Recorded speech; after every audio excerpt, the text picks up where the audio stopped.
시간 우리 양옆으로 또 앞뒤로 보시면서 한번 인사하겠습니다. 날씨도 추운데 뭐하러 오셨어요? 날씨 추운데 기도하러 잘 나오셨습니다. 이렇게 한번 인사할까요? 잘 오셨습니다. 오늘도 큰 은혜 받으세요.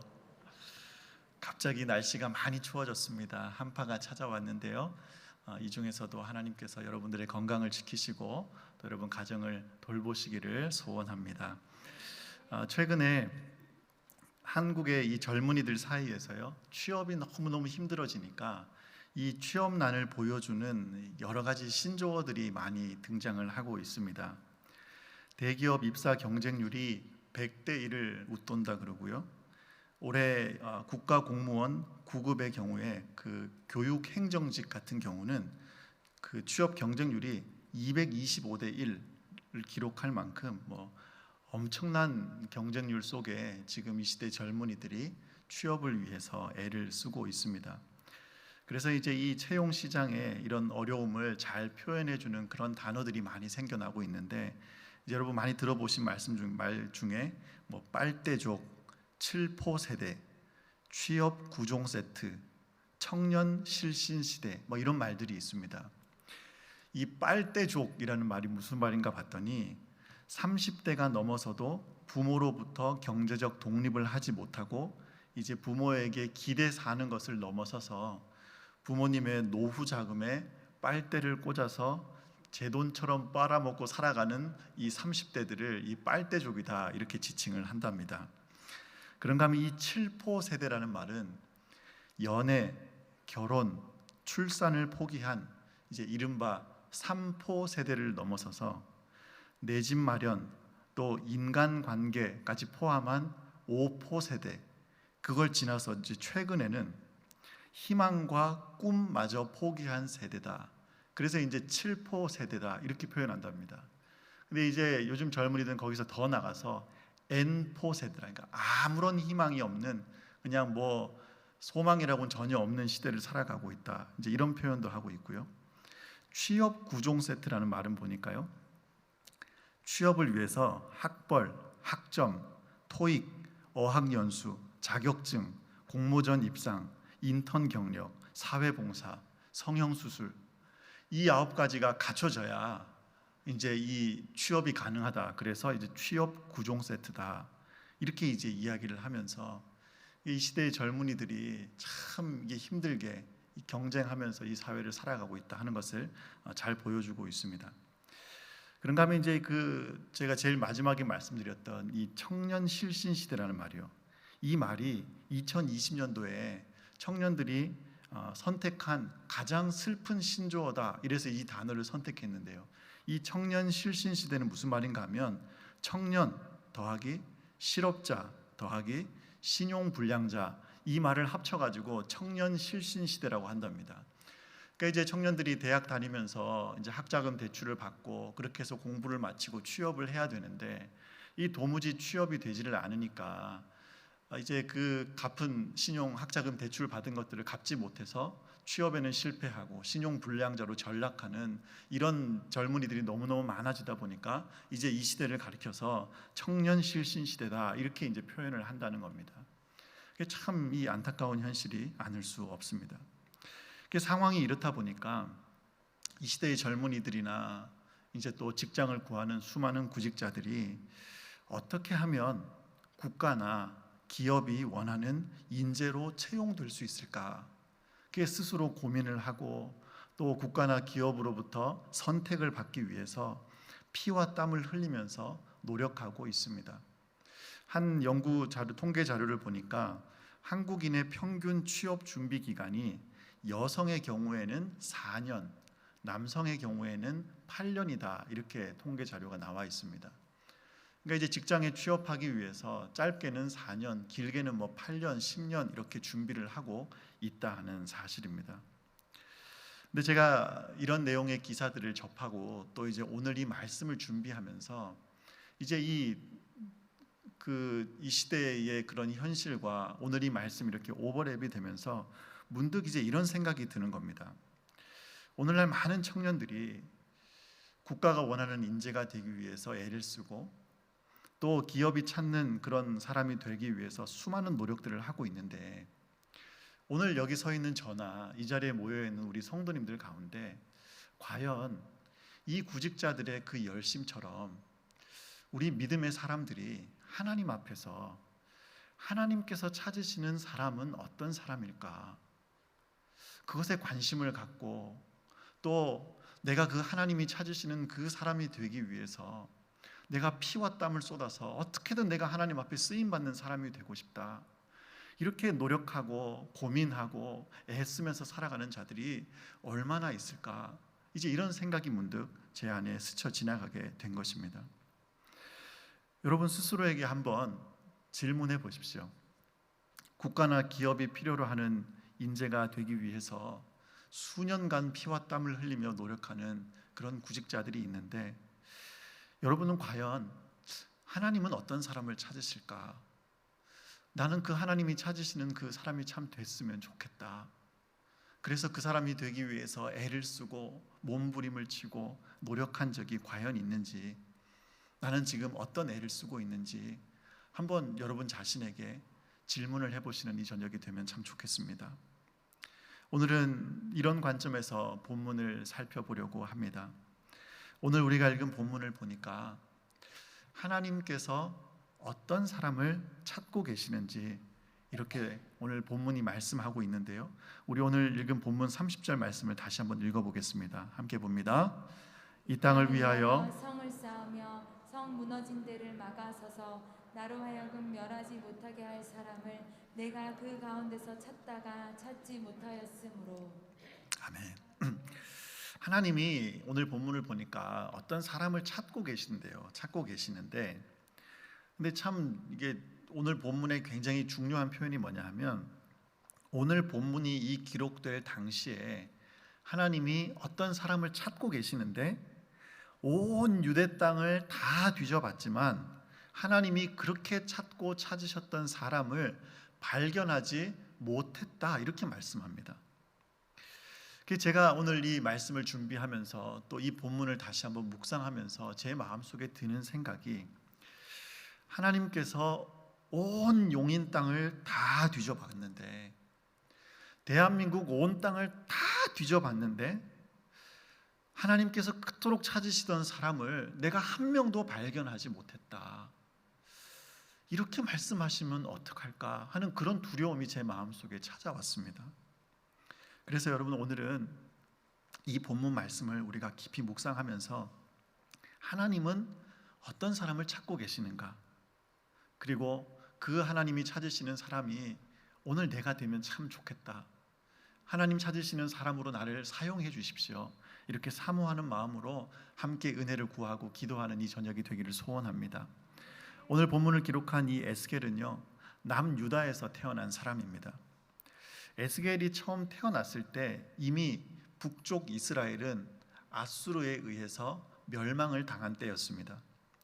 그리고 남쪽 유다는 바벨론이라는 나라에 의해서 계속해서 공격을 받던 그 시대였습니다. 그러던 중에 이제 이 바벨론의 그 느부갓네살 왕이 총 3번에 걸쳐서 예루살렘을 침공합니다. 첫 번째는 주전 605년에 예루살렘에 침공을 했다가 수많은 사람들을 포로로 잡고 이제 바벨론으로 끌고 가는데, 그 첫 번째 포로로 잡혀갔던 사람들 중에는 우리가 잘 아는 다니엘과 그의 세 친구들을 포함한 유력한 이 이스라엘의 남유다 땅의 인사들을 잡아갔습니다.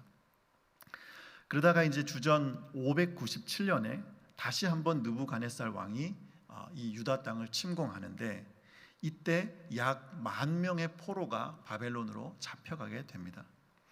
그리고 이때 잡혀갔던 포로 중에 그 오늘 이 본문을 기록한 이 에스겔 이 가족이 포함이 되어 있는데요.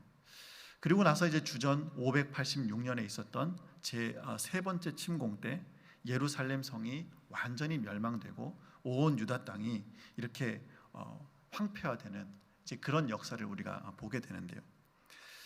이제 제 2차 포로로 잡혀간 이 에스겔이라는 사람이 바벨론의 포로로 잡혀간 지 5년이 되던 해에 하나님의 부름을 받습니다. 그리고 그때부터 에스겔은 하나님이 주시는 그 말씀을 포로로 잡혀가서 그 바벨론 땅에 살고 있던 이스라엘 백성들을 향해서 자신에게 주신 그 하나님의 말씀을 선포하는 선지자로서의 삶을 살아가게 됩니다. 근데 이제 이스라엘 백성들은 이제 에스겔 선지자를 통해서 하나님의 말씀이 선포되니까요, 이제 이런 기대를 하는 겁니다. 비록 지금은 우리가 이렇게 포로로 잡혀와 있지만 하나님이 머지않아서 우리를 구원해 주시고 이제 다시 예루살렘으로 돌아갈 날을 속히 허락해 주실 것이다. 이제 이런 말씀을 에스겔 선지자를 통해서 받기를 원하는데, 에스겔 선지자가 선포하는 말씀을 보니까 이 정반대의 이야기를 하고 있는 겁니다. 완전히 그냥 그들의 희망이 사라져버리는 그런 말씀을 선포하고 있습니다. 특별히 오늘 읽은 이 본문을 보니까 예루살렘 성이 무너지고 결국은 남유다가 멸망하게 될 것이다 하는 이제 이 말씀을 이제 선포하고 있는데, 조금 긴 말씀인데요. 우리 오늘 22장 25절에서 29절까지 말씀을 우리 다시 한번 한 목소리로 함께 합독하겠습니다. 함께 봅니다. 그 가운데에서 선지자들의 반역함이 우는 사자가 음식물을 움킨 같았도다. 그들이 사람의 영혼을 삼켰으며 제사장과 보물을 탈취하며 과부를 그 가운데 많게 하였으며 그 제사장들은 내 율법을 범하였으며 나의 성물을 더럽혔으며 거룩함과 속된 것을 구별하지 아니하였으며 부정함과 정한 것을 사람이 구별하게 하지 아니하였으며 그의 눈을 가리어 나의 안식일을 보지 아니하였으므로 내가 그들 가운데서 더럽힘을 받았느니라. 그 가운데에 그 고관들은 음식물을 삼키는 이리 같아서 불의한 이익을 얻으려고 피를 흘려 영혼을 멸하거늘 그 선지자들이 그들을 위하여 회를 칠하고 스스로 허탄한 이상을 보며 거짓 복수를 행하며 여호와가 말하지 아니하였어도 주 여호와께서 이같이 말씀하셨느니라 하였으며 이 땅 백성은 포악하고 강탈을 일삼고 가난하고 궁핍한 자를 압제하고 나그네를 부당하게 학대하였으므로. 아멘. 이 말씀을 보니까 여러분 마음이 답답하지 않으세요? 이 하나님의 백성들, 유다 땅에 살고 있던 남아있는 이 이스라엘 백성들의 삶을 보니까 하나님의 말씀을 대언해야 할 선지자들이 부패하고 율법을 가르치고 지켜야 할 제사장들은 오히려 율법을 범하고 있고, 고관들은 불의한 이익을 취하느라고 정신이 없고, 또 백성들은 그 중에서도 더 가난하고 어렵게 사는 자들을 압제하고, 그러니까 유다 백성들의 이 모습을 보니까 그냥 뭐 어떻게 말할 것 없이 너무나 그냥 파렴치한 그런 죄인들의 모습으로 살아가고 있음을 우리가 발견하게 되는 겁니다. 그런데 오늘 우리가 읽은 이 본문에서 중요한 사실을 하나 발견하게 되는데, 하나님이 지금 유다 백성들의 죄악 때문에 진노하십니다. 진노하시는데 중요한 것은 하나님이 진노하셨을 때에 이스라엘 백성들에게 이 유다 땅에 하나님이 큰 심판이 나타나게 되는데, 하나님이 진노하심으로 이 땅을 멸하시게 된 진짜 이유가 무엇인가 하면 이 사람들의 죄악 때문이 아니라 사실은 다른 이유가 여기에 숨어 있더라는 겁니다. 우리 오늘 22장 30절 31절 말씀을 같이 한번 또 읽겠습니다. 시작. 이 땅을 위하여 성을 쌓으며 성 무너진 데를 막아서서 나로 하여금 멸하지 못하게 할 사람을 내가 그 가운데서 찾다가 찾지 못하였으므로 내가 내 분노를 그들 위에 쏟으며 내 진노의 불로 멸하여 그들의 행위대로 그들 머리에 보응하였느니라. 말씀이니라. 아멘.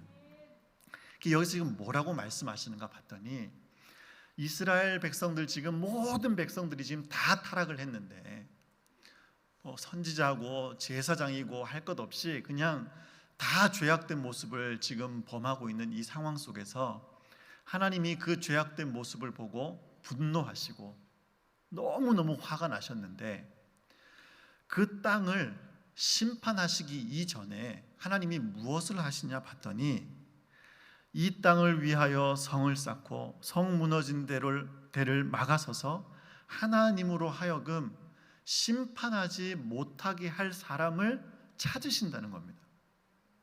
그런데 아무리 찾아봐도 그 한 사람이 없는 거예요. 그래서 하나님이 결국 이 땅을 심판하신다. 죄악된 그 유다 땅 예루살렘 성을 바라보시면서 그 땅이 멸하지 않도록 하나님 이 땅을 살려주십시오. 하나님 이 땅의 백성들이 죄악 가운데 거하고 있는데 이 민족을 불쌍히 여기시고 하나님 이 땅을 회복시켜 주십시오. 성 무너진 데를 막아서서 하나님 앞에 간구하는 사람이 단 한 사람도 없어서 하나님의 심판을 받아 지금 이 예루살렘이 멸망하게 되었다는 것입니다. 여러분, 이 말씀을 보면서 무슨 생각이 드십니까? 예루살렘 성이 무너질 수밖에 없었던 죄악된 모습들을 보면서 오늘 꼭 우리 시대와 비슷하다는 생각이 들지 않습니까? 오늘 우리가 살고 있는 이 시대가 오늘 성경이 기록된 이 에스겔 선지자가 살았던 이 시대보다 더 악하면 악했지 절대로 덜하지는 않을 겁니다. 하나님을 욕하고 저주하고 교회를 비난하고 온갖 쾌락에 빠져서 방탕한 삶을 살아가는 사람들이 넘쳐나는 시대를 우리가 살아가고 있습니다. 여러분, 코로나가 이렇게 극성인데도요, 제가 가보지 않아서 눈으로 확인은 못했지만 금요일 밤 우리 기도하는 이 시간에요, 나이트 클럽이나 뭐 이런 데 가보면 사람이 그냥 미어 터진다고 하잖아요.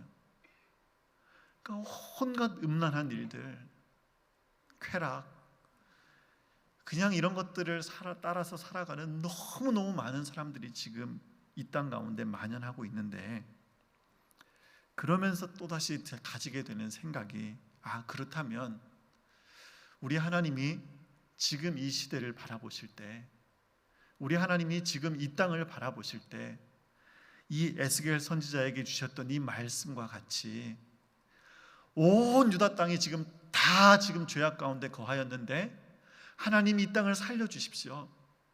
이 땅을 멸하지 마십시오. 막아설 한 사람을 찾으셨다면 오늘 이 밤에도 하나님은 이 추악한 죄악이 만연한 이 땅 가운데 하나님 이 땅을 불쌍히 여겨주십시오. 하나님 이 땅을 살려주십시오. 하나님 이 땅을 고쳐주십시오. 눈물로 하나님 앞에 막아서서 이 성이 무너지지 아니하도록 하나님 앞에 간구하는 그 한 사람을 오늘 이 밤에도 우리 하나님이 찾고 계시겠구나 하는 이 사실을 깨닫게 되는 것입니다. 여러분, 소원하기는 오늘 이 자리에 앉아 계신 여러분, 또 여기 서 있는 제가 우리 하나님이 찾으시는 이런 한 사람 되기를 소원합니다. 하나님 이 땅을 불쌍히 여겨주십시오. 하나님 이 땅에 회복의 은혜를 주십시오. 하나님 앞에 그 은혜를 간구하는 이 저녁 되기를 소원합니다. 아무것도 아닌 것 같은 연약한 우리의 입술을 통하여 하나님께서 일하시고 이 땅 가운데 다시 한번 하나님의 놀라운 역사를 허락하실 줄로 믿습니다. 그 은혜와 확신을 가지고 믿음으로 간구하는 이 저녁 되기를 주님의 이름으로 간절히 소원합니다. 그런가 이제 여기서 한 걸음 더 나가서요, 우리가 하나님이 찾으시는 그 한 사람이 되기를 소원한다고 고백을 하는데, 그렇다면 과연 우리가 어떻게 이 하나님이 찾으시는 이 한 사람, 우리가 어떻게 하면 이 사람이 될 수 있을까 하는 이 질문을 가지고 조금 더 본문의 의미를 살펴보면 좋겠습니다. 오늘 이 본문을 보니까 하나님이 찾으시는 사람이 이 땅을 위하여 성을 쌓는 자, 또 성벽을 재건하는 자, 이런 자를 이제 하나님이 찾으시겠다 그랬는데요, 이 말씀, 이 성 무너진 데를 막아서는 자가 어떤 사람일까? 사실 오늘 이 본문에 이 기록되고 있는 이 말씀은요, 신약 시대에 장차 오실 예수님을 예표하는 말씀입니다. 성 무너진 데를 막아선 자, 이분은 사실은 예수님을 예표하는 단어입니다. 하나님과 인간 사이에 이제 죄로 인해서 이 틈이 생겼잖아요. 우리가 이제 더 이상 죄로 말미암아 하나님 앞에 갈 수 없는 존재가 되었는데, 예수님이 십자가의 죽으심으로 말미암아 우리 사이에, 하나님과 우리 사이에 완벽한 중재자, 완벽한 중보자가 되신 분이 바로 예수님이십니다. 그래서 디모데전서 2장 5절에 보면 하나님은 한 분이시요 또 하나님과 사람 사이의 중보자도 한 분이시니 곧 사람이신 그리스도 예수라 그랬습니다. 이제 오늘 이 말씀이 궁극적으로는 이제 장차 오실 예언되던 이 당시에는 장차 오실 예수님을 예표하는 말씀이라면, 그러면 오늘 하나님이 찾으시는 이 한 사람이 되기 위해서 우리가 어떻게 적용할 수 있을까요?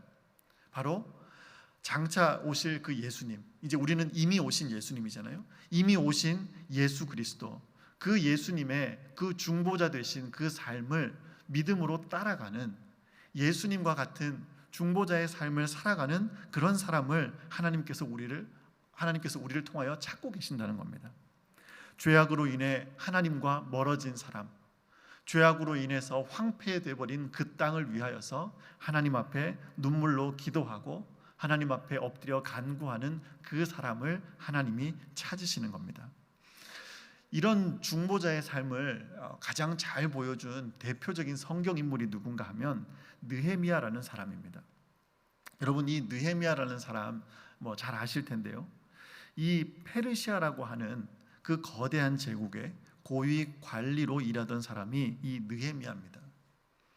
근데 느헤미야가 이제 페르시아에서 사실 괜찮은 자리에 올라서서 왕실에서 일을 하고 지냈는데, 어느 날 자신의 고향으로부터 이제 한 소문을 듣게 됩니다.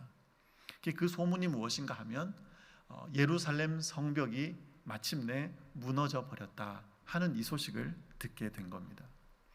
근데 이 소식을 처음 딱 들었을 때 느헤미야가 어떻게 반응했는가 하면, 우리 느헤미야 1장 4절 말씀 한번 같이 한번 읽어보겠습니다. 시작. 내가 이 말을 듣고 앉아서 울고 수일 동안 슬퍼하며 하늘의 하나님 앞에 금식하며 기도하여. 아멘.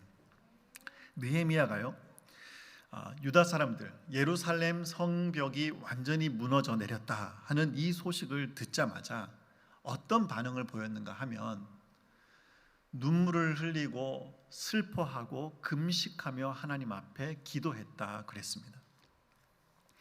근데 이제 느헤미야서를 읽어보면 알 수 있듯이 거기에서 멈추는 것이 아니라 한 걸음 더 나가서 자기의 목숨을 내어놓고 왕께 찾아가서 자기 민족들을 데리고 고국으로 돌아가서 다시 그 무너진 성벽을 재건할 수 있도록 도와달라고 요청하는 장면이 나옵니다. 여러분, 이게 어떻게 가능했을까요? 진짜 제가 부끄러운 고백이지만 여러분도 한번 스스로 생각해 보십시오.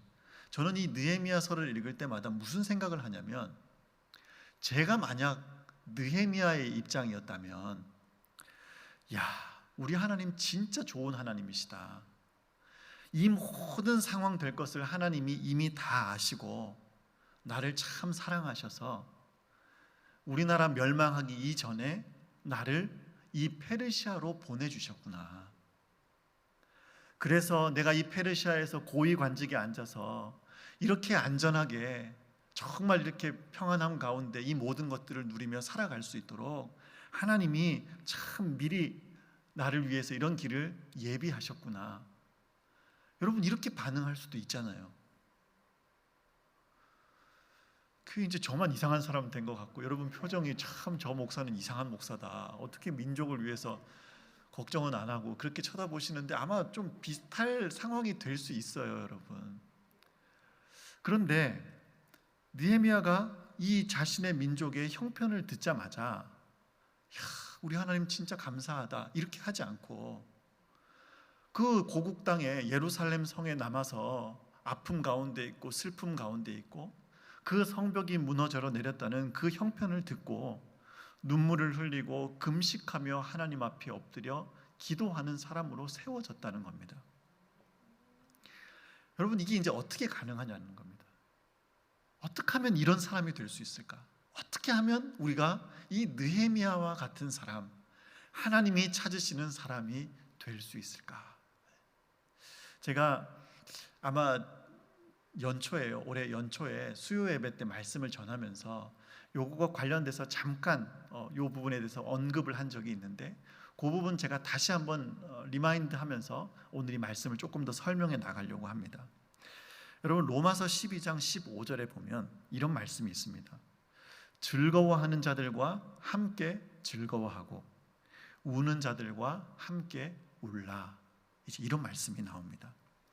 근데 이 말씀이요, 그냥 단순하게 주변에 즐거워하는 사람 있으면 와 축하합니다, 잘 됐습니다 이러고 같이 즐거워해주고, 누가 힘들어하고 슬퍼하는 사람 있으면 그냥 가서 힘들지 하고 위로해주고 그냥 같이 좀 눈물을 흘려주고, 이런 정도의 말씀이 아니라 이 말씀이 무엇을 의미하는가를 우리가 좀 더 살펴보면 오늘 이 하나님이 찾으시는 사람이 어떤 사람인가에 대해서 우리가 조금 더 알 수 있는데요. 제가 이제 한 가지 예를 들어서 좀 쉽게 설명을 드려보겠습니다. 우리 중에 우리 교회 가운데 어떤 두 집사님이 이제 그 두 아들들이 수능을 앞둔 이제 고3 입시생 자녀들이 있는 겁니다. 그래가지고 이 두 분이 같은 구역에 계셨는데, 같은 구역에 계시는 이 두 분 집사님이 구역 식구들한테 기도 제목을 나눈 거예요. 우리 아들 이번에 대입을 준비하는데 좋은 이렇게 대학에 입시할 수 있도록 같이 기도해 주세요. 이 서로 기도 제목을 나누는 거예요. 그 옆에 있던 다른 분도 우리 아들도 올해 이제 입시를 준비하는데 좋은 대학 갈 수 있게 같이 기도해 달라고. 그래가지고 이제 구역 식구들이 모일 때마다 이 가정을 위해서 기도하고 이 자녀들을 위해서 이제 함께 기도한 겁니다. 근데 이제 드디어 이제 수능을 치르고 이제 대학 입시를 결과를 발표하기 시작하는데, 이 두 분의 집사님 자녀 중에 한 사람은 좋은 대학에 합격을 했는데 다른 한 분 집사님은 그 아들이 지원한 모든 대학에 다 떨어진 거예요. 그래서 이거는 이제 더 이상 방법이 없어서 1년 더 재수를 할 수밖에 없는 그런 상황이 됐습니다. 그럴 때 모든 대학에 지원했는데 다 떨어진 자녀를 둔 이 엄마 집사님이 1년 동안 같이 기도를 해왔으니까요, 옆에 좋은 명문대학에 합격한 아들을 둔 그 집사님을 바라보면서 우리 아들은 올해 대학 입시는 실패했지만 집사님 아들이나 우리 아들이나 매 내 아들이 네 아들이고 네 아들이 내 아들이니까 그래서 나도 너무너무 좋다고, 세상에 우리 아들은 떨어졌지만 집사님 아들 잘 됐으니까 내 어떤 거 비교할 수 없이 너무너무 기쁘다고, 이렇게 함께 기뻐하고 박수치고 축하해 줄 수가 있을까요? 이런 표정이 다 나는 할 수 있는데, 이런 표정으로 자꾸 저를 쳐다보시니까 제가 설교를 어떻게 해야 될지를 잘 모르겠는데, 여러분 이게 우리가 가진 인간의 그 한계로는요 불가능합니다. 1년 동안 함께 기도하고 아무리 그래 왔어도 우리 아들은 지금 대학 떨어졌는데 이 옆집 아들 지금 명문대학 들어갔다는데 내일처럼 기뻐할 수 있다는 게 이게 가능하지가 않은 일입니다. 그런데 즐거워하는 자들과 함께 즐거워하라는 이 말씀이 이런 의미라는 거예요. 같이 즐거워하라는 겁니다. 여러분 우는 자들과 함께 울라는 말씀 있잖아요. 여러분 제가 이제 이 교구 사역을 하고 있으니까요, 저희 교구 식구들에게 이제 가끔씩 이렇게 제가 문자를 보내고 안부를 묻고, 또 때로는 하나님 말씀을 이렇게 하나씩 보내드리면서 이제 잘 지내시는지 이렇게 인사를 드릴 때가 있는데, 그러면 이제 대부분 성도님들이 목사님 감사합니다, 아멘 이렇게 답장을 보내주시고, 또 이제 많은 분들은 이제 답장을 안 하시고, 그래서 이제 이분이 살아 계시는지 좀 궁금하기도 한 그런 분들도 가끔 계시고 한데요. 근데 이제 때로는 이제 제가 이렇게 뜬금없이 이렇게 안부 문자를 드리면 이렇게 긴급 기도 제목을 보내주시는 분들이 이제 가끔씩 있습니다. 그게 이제 제가 안수를 받고 이제 목사 안수 받고 한 10년 정도 제가 이렇게 교구 사역을 하고 있는데, 그러니까 이전 교회들까지 다 포함해서요 한 10년 정도 사역을 하고 있는데, 이게 많은 분들이 이제 이렇게 문자를 보내온 기억들이 납니다. 그래서 우리 아이가 가출했습니다. 목사님 잠시 후에 아주 중요한 수술을 받습니다. 우리 부모님 혹은 우리 자녀가 지금 아주 건강이 좋지 않은데 목사님 기도해 주세요. 우리 사업에 위기가 찾아왔습니다. 중대한 문제로 법정에 서야 합니다. 우리 부부가 이혼 위기에 처해 있는데 목사님 기도해 주세요.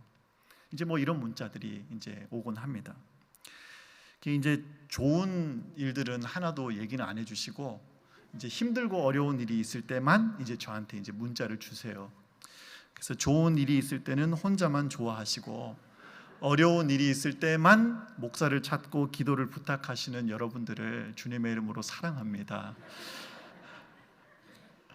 그런데 이제 이 연락 주신 성도님들의 그 문제를 놓고 이렇게 막 하나님 앞에서 기도를 하는데, 우리 교인들이 많잖아요. 우리 교회만 해도 뭐 성도님들이 많으신데, 어떤 분들은 제가 이렇게 뭐 사역을 하다 보면 자주 뭐 사역을 하면서 만나기도 하고, 또 이렇게 신방을 하면서 좀 이렇게 친밀하게 교제도 좀 나눠보고, 뭐 장례식을 같이 참석을 했든지 뭐 어떻게 기회가 돼서 대화를 좀 많이 나눠보고 해서 좀 이렇게 친숙한 분들이 계시는데, 어떤 경우는 사실 이렇게 뭐 얼굴 정도만 알지 이렇게 잘 이렇게 깊이 대화도 나눠보지 못한 그런 성도님들께 이렇게 문자를 받을 때가 있잖아요.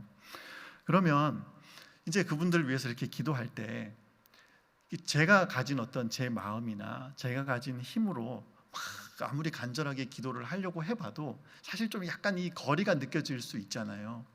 그런데 하나님 앞에 그 문자를 받고 어느 성도님을 위해서 이렇게 기도하다 보면, 그게 뭐 제가 막 가깝게 잘 알거나 그런 분도 아니고 사실 그분의 형편에 대해서도 완전히 잘 알지도 못하는데, 그냥 새벽에 그분을 위해서 하나님 아무개 집사님 하고 기도를 시작하는데, 시작부터 그냥 하나님께서 막 주체할 수 없이 막 눈물을 흘리게 하실 때가 간혹 이제 그렇게 경험할 때가 있더라는 겁니다. 그러면 그게 어떻게 가능할까요? 뭐 제가 잘 알지도 못하는 그 집사님 뭐 불쌍한 마음에 그런 기도가 나올까요? 여러분, 그렇지 않잖아요. 그 아픔 가운데 있는 그 성도를 위해서 기도하는데, 그분 안에 계시는 성령 하나님이 그분의 아픔을 아시고 그분의 그 슬픈 마음을 주님께서 아시는데, 제 안에 계시는 성령 하나님이 그분 안에 계신 성령 하나님과 동일한 성령 하나님이시잖아요. 그래서 그 성령께서 제 마음 가운데, 하나님, 그 아무개 집사님, 저는 누군지는 잘 모르지만 우리 교구 그 집사님, 그분의 이름을 불러가며 기도를 시작하는데, 하나님께서 제 마음속에 그분의 아픔을 아시는 성령께서 제 마음 가운데 같이 아파하게 하시고 같이 하나님 앞에 눈물을 흘려 기도하는 자리로 나아가게 하시는 것, 이것이 한 성령 하나님을 모시고 살아가는 저와 여러분이 누리는 특권이고 신비인 줄 믿습니다. 그래서 우는 자들과 함께 울고 즐거워하는 자들과 함께 즐거워하는, 성 무너진 데를 막아서서 이 땅을 위하여서 기도할 수 있는 그런 사람, 하나님이 찾으시는 사람이 되기 위해서는 막 우리가 애쓰고 우리가 노력하고 내가 뭔가 연구해서 되는 것이 아니라 성령 하나님께서 우리를 붙잡아 주시고 도와주실 때에 이것이 가능한 줄 믿습니다. 여러분, 로마서 8장 26절 27절 말씀인데요, 이 말씀 같이 한번 읽어보겠습니다. 함께 봅니다. 이와 같이 성령도 우리의 연약함을 도우시나니 우리는 마땅히 기도할 바를 알지 못하나 오직 성령이 말할 수 없는 탄식으로 우리를 위하여 친히 간구하시느니라. 마음을 감찰하시는 이가 성령의 생각을 아시나니 이는 성령이 하나님의 뜻대로 성도를 위하여 간구하심이니라. 아멘. 여러분, 오늘 이 밤에 성령께서 충만하게 우리 가운데 역사하시기를 소원합니다. 여러분, 우리 힘으로는요, 우리가 기도하면요, 하나님 저 좀 잘 먹고 잘 살게 해주세요, 하나님 저 예수 믿은 지 오래됐는데 이제 이 일 좀 해결해 주실 때 되지 않았습니까? 하나님 우리 자식 좀 잘 되게 해주세요, 하나님 저 건강 좀 문제 좀 해결해 주세요. 우리 힘으로 기도하면요, 내 문제, 내 생각, 우리 가정, 조금 더 기도하시는 분들은 우리 교회, 이거 이상 넘어가기가 참 힘듭니다.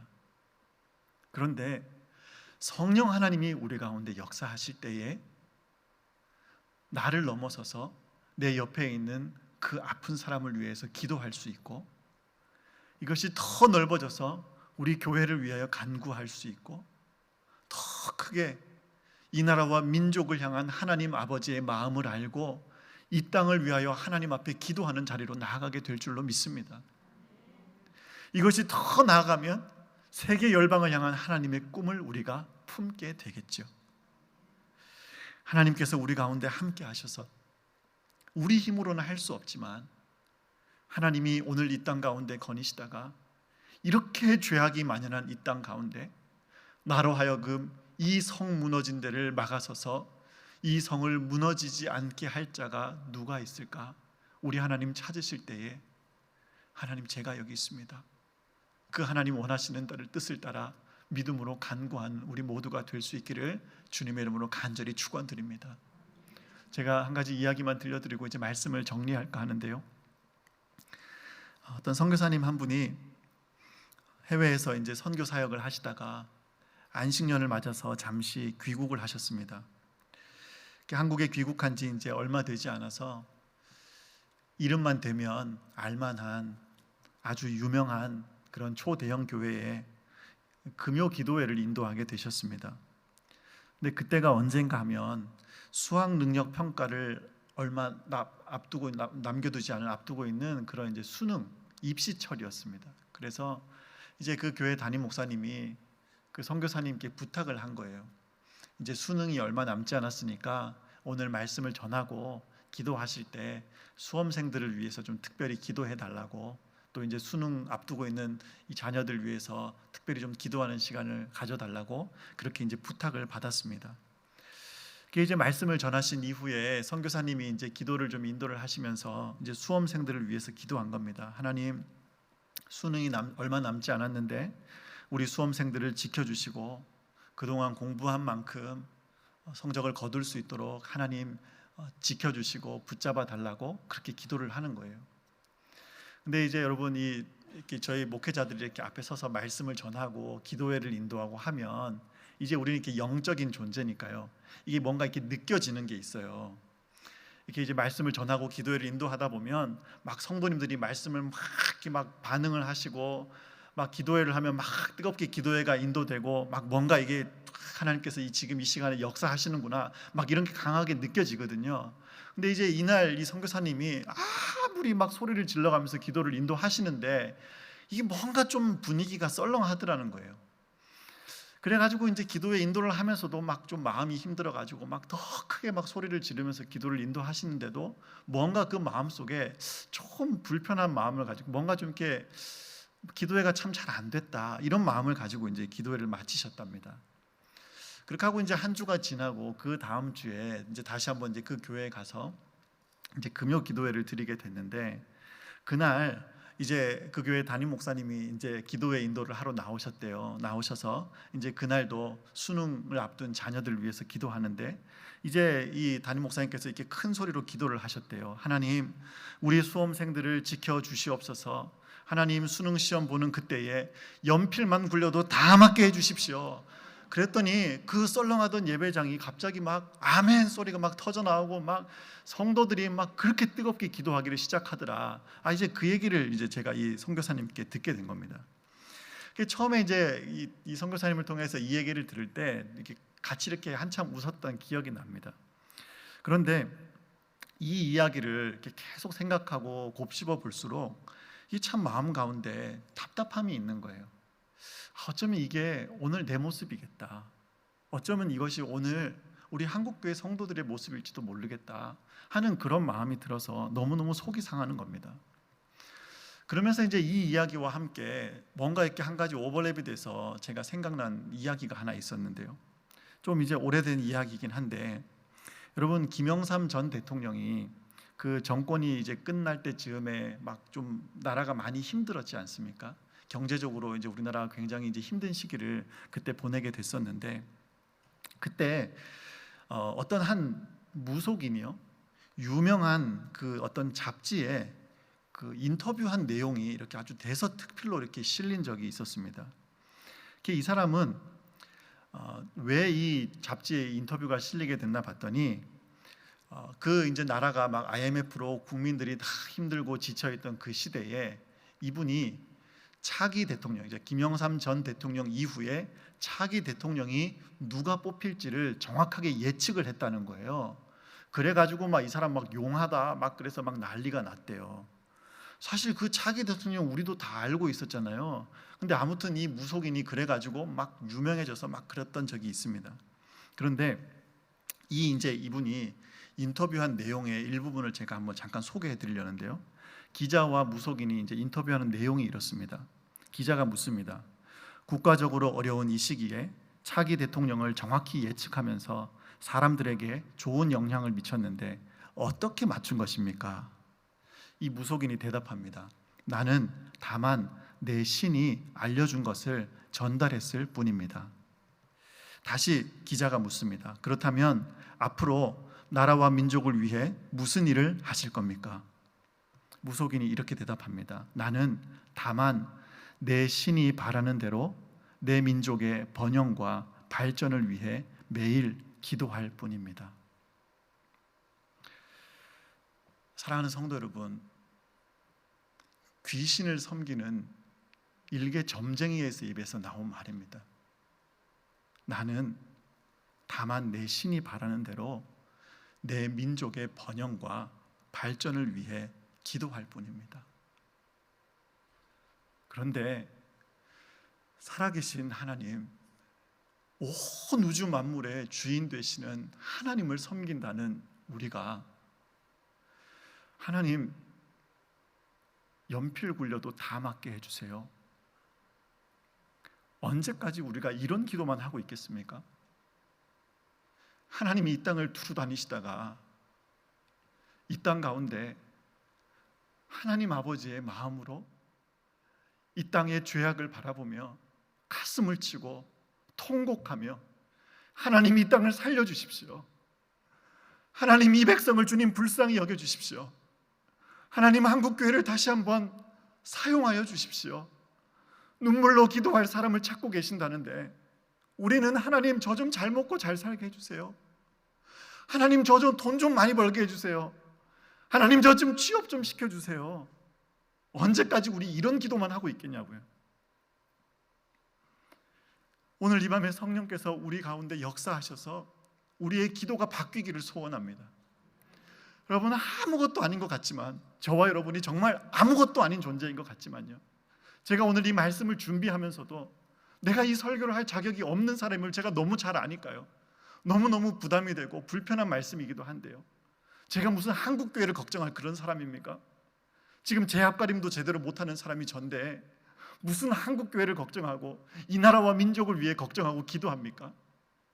그런데 아무것도 아닌 저와 여러분이지만 성령 하나님의 그 은혜를 의지하여서 우리가 오늘 이 땅과 이 민족을 위하여 기도할 때에 나는 아무것도 아니지만 하나님이 오늘 저와 여러분의 그 기도를 통하여서 이 땅을 살리시고 한국교회를 회복시키시며 이 나라와 민족을 다시 한번 하나님께로 일으켜 세우시는 놀라운 역사가 나타나게 될 줄로 믿습니다. 여러분, 이 확신을 가지고 우리가 오늘 하나님의 그 능력을 의지하며 함께 기도하는 이 저녁 되기를 소원합니다. 주께서 우리를 불쌍히 여기시고 우리의 기도를 들으시고 응답해 주실 줄 믿습니다.